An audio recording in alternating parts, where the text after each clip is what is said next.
welcome to the Passenger Seat Podcast, a podcast designed to fill your passenger seat with chat about classic cars, all recorded from my 1968 Morris Minor Peggy. I'm Becca, and today I am going to tell you all about the NEC Classic Motor Show. Obviously, you'll have now seen my two interviews with various people who were at the shows. George Turner, who was at the show in 1984 with his car, and that video went down really well, so thank you to everyone who said lovely things about watching that. And we've also had the live recording that was recorded at the podcast lounge that went out on the Saturday, and that was guests pulled from the audience. So 4 people pulled from the audience who'd had lots of different experiences of coming to the Classic Motor Show. It might be their first time, it might be their time that they've come many times. So those were really fun to do, and I hope you've enjoyed hearing those. And now it's time for kind of my experience of the Classic Motor Show.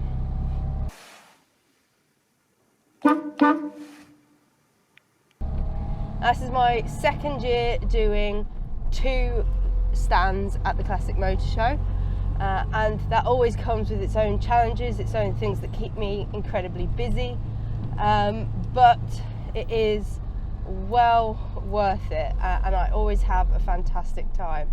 It does mean that kind of the anticipation and the preparation always starts a little bit more early for me, because I have to get all of the details out there about the various codes that have to be used to get tickets, and all of the planning and preparation, the ordering little bits and pieces for both of the stands.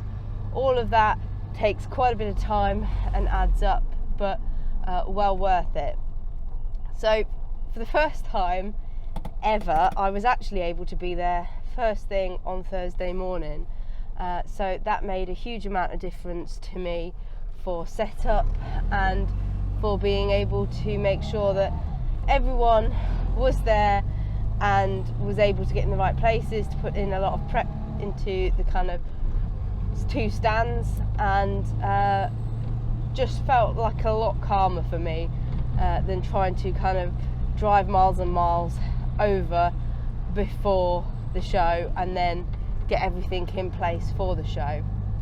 So that made a big difference, and we drove in convoy. So Peggy was in straddling the 2 stands of the Women Drivers Social Club and the Morris Minor Young Members, because big thanks to Alison, who does all of the work for the car club stands, but she managed to get my 2 stands even closer than ever before, and they were backing onto each other. So it meant that, as a bit of a symbolic nod to the fact that it was going to be my last time doing the 2 stands, I was able to have Peggy kind of parked across the 2 of them.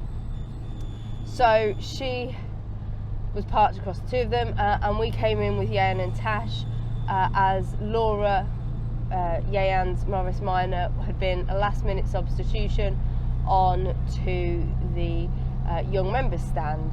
Now, the young members stand was what we focused on first, because we were expecting the young members to arrive earlier, and also we had some bigger props and things that we had to put together. So we started by putting down our little bit of red carpet that we'd ordered. Calling it carpet is probably a bit of a stretch of the imagination, but it gave the kind of general feel of a bit of red carpet. We assembled the 2 light structures and the tripod, and got out some of the bits and bobs as props for the young members kind of photo shoot area. And the theme of the young members stand this year was kind of black and white movie stars on a red carpet, with the kind of Hall of Fame stars down. So we also had to draw those up and have one for each of the cars that was on display. We also had a car that was going to be kind of posing as the paparazzi, the slightly dubious press member who was going to be taking the photos. So we picked a slightly scruffier car for that, and by slightly scruffy, it was missing all of its windows, its engine, its half of its welding, and several panels, its entire interior. And so it made for quite an interesting setup to have Agnes, who belongs to Lewis, Percy, who belongs to Dara, Laura, who belongs to Yeyan, all kind of lined up along the carpet, and then Evie, who belongs to James, kind of parked up as a contrast. And Evie, bless her, got an awful lot of attention because of how kind of dishevelled and disassembled she looked. It made quite a standout piece in a hall of quite a lot of shiny cars.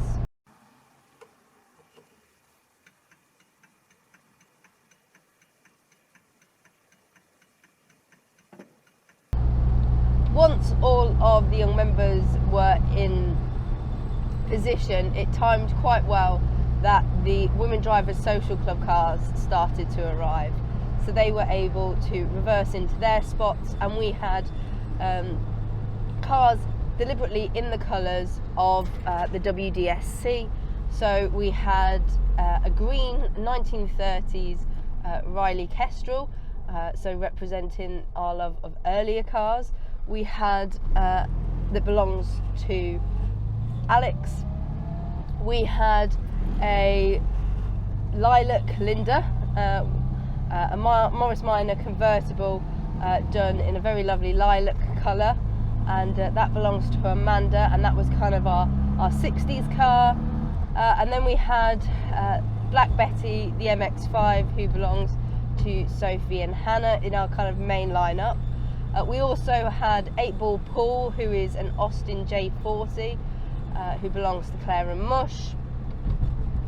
And then, as well as having the cars in the WDSC colours, we also got some life-size cardboard cutouts of 3 of the women that were in the artworks that the club had done by Tess Duffin for some merch, and also a slightly smaller Bertha Benz to sit within the J40. And it made for quite a really nice little setup, and the cardboard cutouts really kind of added to it and gave you something else to look at, and made the stand out in terms of it not just being a couple of cars parked up together kind of thing. We also brought back the craft table that we'd had at Weekender North. The craft table had been hugely popular, and a lot of people who weren't able to come to Weekender North had said, oh, I really want to make a friendship bracelet. So we brought back the craft table so that people had somewhere to sit and chat and also just kind of decompress, because the NEC can be a really overwhelming show, especially the November one, because it is so big, it's got so much going on, there's so much to see, and sometimes you can kind of get a bit overwhelmed by it all. So having somewhere to just sit, take a few minutes for yourself, have a little chat, perhaps grab a tea and coffee from the back of Lilac Linda, it was a really nice little addition to the stand, and we put it kind of near the aisle so that people didn't feel like they had to come properly into the stand to make use of it, that they could just pop down without having to get too involved if they just needed 5 minutes before they had a conversation with someone. Another first for me was the fact that the stands were essentially assembled by about 2:30. Most years I've been there quite late waiting for a car to arrive, or my car to be there, so to be done by then, to just have to go and pick up the wristbands and the new family friendly signs was a real relief, really, because that meant that everything had gone to plan. I'd remembered pretty much everything I needed to remember, and even if I hadn't, we did have time to go out and grab something before the morning, and we were able to kind of get back to our Airbnb and have a bit of a relax, really.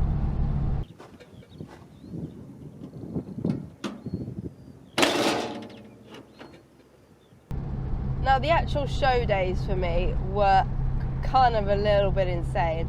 I usually draw up a pretty nice rota for people to be able to spend 50% time on the stand, 50% of the time going around the show. But for this year, I was kind of a little bit of a free agent for myself because I needed to go around and talk to a couple of clubs and stands about the new business stuff. I had a couple of meetings that were already booked.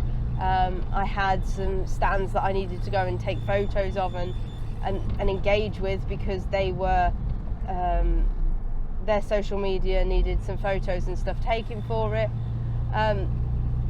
So me saying, oh, I did a morning on the stand here and I did an afternoon there and all of that doesn't really work because I was all over the place and I don't really massively remember what I saw on what day, and even if I did see it, I'm not entirely sure I took it all in. It was a bit of an interesting show for me. It was so busy. I know that I did that fantastic interview with George on the Friday, and that was really special and I really enjoyed that. I know that I did my live recording on the Saturday, and between that it was just kind of grabbing bits of seeing the halls as and when I could. Some stands that really stood out to me.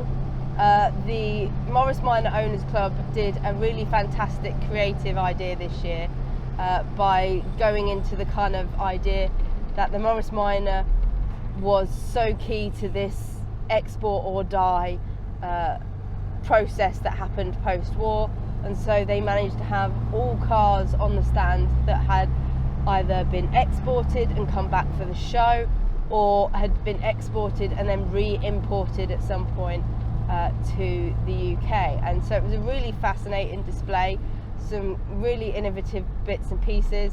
The car that was displayed in the kind of replica crate was really fantastic and really stood out as something a little bit different, and it had the opportunity for you to see kind of lots of different little bits and bobs to do with each of the cars and their stories, which were obviously a little bit different to cars that had been in the UK their whole lives.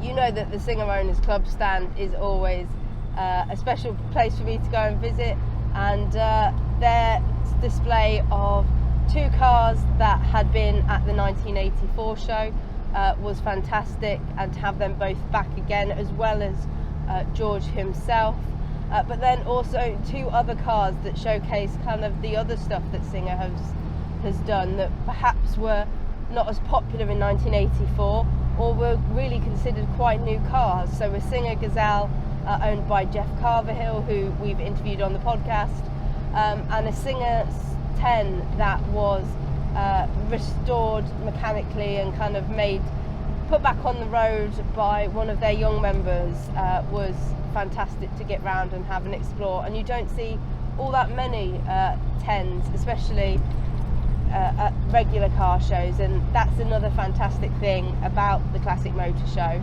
is the ability to see loads of cars that you don't always see. Another standout stand for us was the Reliant Scimitar and Sabre Owners Club. We went and had a fantastic chat with them, got to sit in a Reliant SE6, I think it was, GTE, and really enjoyed it. And if you've been following along on other social media channels, you will know that Jamie is now the proud owner of a Reliant Scimitar SE5, and he's really pleased about that, and it's going to probably feature a little bit on the channel as well, so you'll get to see a little bit more of that. But obviously a very successful trip to that stand for us.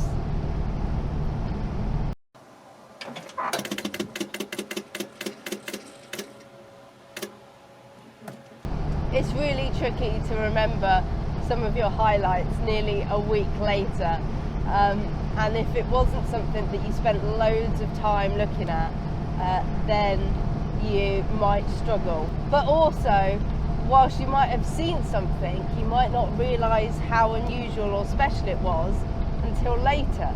So for example, on the Octane stand in Hall 1, they had the car that Kay Peter set the record at Brooklyn's Inn, and it was something that I'd walked past, and it wasn't until someone came up to us on Sunday and said, you do realise, pointing at the cardboard cutout, that Kate Peters' car is in these halls, and you should really take that cardboard cutout to go and stand next to it, because it's one that was used in a very famous photo of her where she looks absolutely tiny next to this absolutely humongous car. And we were able to kind of recreate that with our cardboard cutout, which was absolutely fantastic when you think about it. Not something we ever expected to be able to do, but last year I got to see one of Betty Haig's actual cars at the show, and this year I got to see one of Kate Peters, and arguably one of Kate Peters' most famous cars at the show. And we did, of course, take the cardboard cutout over, took it for a little walk across halls, and they were really good at letting us take some photos of her with the car. Again, this show really pulls out those cars that you don't see at car shows because they're too unusual, they're too rare, and instead people bring them to the NEC for you to be able to see. So it's well worth keeping your eyes peeled for stuff that is a little bit more unusual, and to do that you sometimes have to go right to the edges of the halls, so you're easy to miss if you don't kind of really take in absolutely everything. What was really fantastic this year is that they had a record number of car clubs that had gone along, and so there was some representation of some smaller clubs, some more unusual clubs, some local clubs, that meant that they were able to show off the small kind of grassroots level stuff that some clubs are doing to keep cars motoring, to keep people out and about on the road and enjoying their vehicles.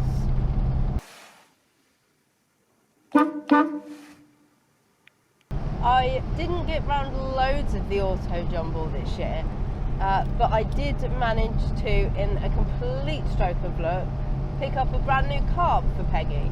There isn't anything hugely wrong with the one that we've got on there, but it is a little bit worn and in need of a bit of TLC, and as a daily driver, taking that off, spending a load of time reconditioning the carb isn't always an option, and this carb was really quite reasonably priced, so it seemed like a good option to grab that for a reasonable price and pop that on and either sell on the carb to someone who has got the time to kind of do a bit of work and stuff on it, or just keep hold of it and recondition it and then either pop it back on or see kind of how this other carb is coping.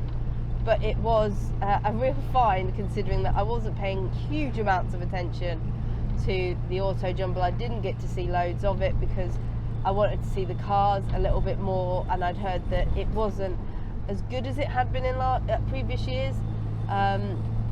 But to be able to find a carb that is a pretty good idea for my car, and that be kind of all I walked away with, was a pretty good find. And you can't ask more than that to find something that you kind of needed on the auto jumble for a good price. The thing I really do love about the NEC though is everything that kind of happens around it when you're exhibiting. It is a great time to meet people, catch up with people, get to put faces to names and stuff when they come across the stand, and you get to have a bit of a chat. But also the people that you're on the stand with, it's always such a good time with the young members and the Women Drivers Social Club. We had some fantastic evenings together, and daytime during the show, kind of having a bit of fun, spending some time together, getting to know everyone a little bit better.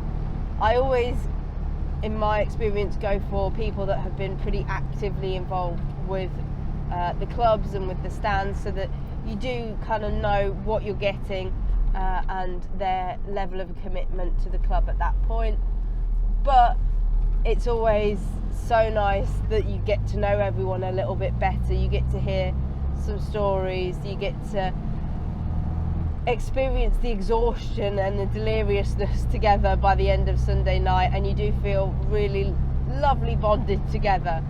which is something that I think you don't always realise when you're coming round, if you're just a punter or whatever and you just turn up for the Sunday, just how exhausted people are by the Sunday on those stands, and how much they are still trying to engage with you and put on. And I think that's something that can be overlooked. They're always having a fantastic time and they're always so pleased to be there, but you might not realise that that amount of effort is going into being there to have a chat, to show you around the cars, and to get you interested in whatever it is that club is doing.